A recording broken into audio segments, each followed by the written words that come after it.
Hey guys, कैसे हैं आप लोग? होपफुली आप लोग बिल्कुल ठीक होंगे।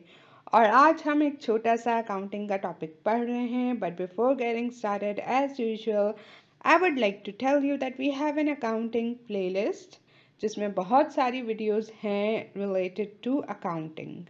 और इसके अलावा मेरे सोशल मीडिया अकाउंट्स भी लिंक्ड हैं। You can check it if you like and I am so sorry for my thought. I know my voice doesn't exactly sound great, but we are going to deal with it, okay? We are going to just go with the flow. So today we are studying gross margin. I can take you anywhere, I could take you home. I just wanna be there so you never feel alone. I know how it feels to be lost inside this world. Don't give up, no.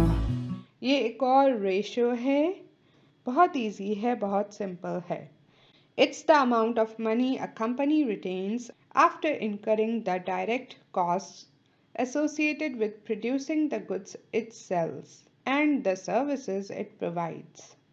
ये वो पैसे हैं, ये वो amount है जो company के पास रहता है किस चीज़ के बाद, जब आप कॉस्ट ऑफ गुड्स सोल्ड, जो गुड्स की कॉस्ट है, जो गुड्स की कॉस्ट है जो आपने बेचे उनकी कॉस्ट हटा देते हो, उसके बाद जो पैसे बचते हैं वो हैं आपके ग्रॉस मार्जिन. वो कंपनी के हैं जिसमें से कंपनी आगे और एक्सपेंसेस देती है.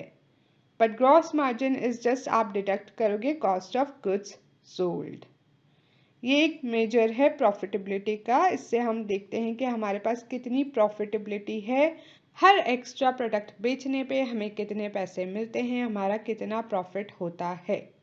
और इसको ग्रॉस मार्जिन और ग्रॉस प्रॉफिट दोनों कहा जाता है. उसके साथ साथ कहीं कहीं पे ग्रॉस मार्जिन परसेंटेज या ग्रॉस प्रॉफिट परसेंटेज भी कहा जाता है. इसका फॉर्मूला बहुत इजी है. Basically gross margin is equal to revenue minus cost of goods sold upon revenue. जो रेवेन्यू है उसमें से माइनस करोगे कॉस्ट ऑफ गुड्स सोल्ड, उसको डिवाइड करोगे रेवेन्यू से. एक तो ये डेसिमल में आएगा हमेशा, ठीक है? डेसिमल में आपके पास कोई भी आंसर आएगा. अब उसको ज़्यादातर in most of the cases आपको मल्टीप्लाई करना होगा 100 से ताकि आपके पास एक परसेंटेज आए. मल्टीप्लाई करना होगा 100 से ताकि आपके पास एक परसेंटेज आए. Now let me give you a very simple example.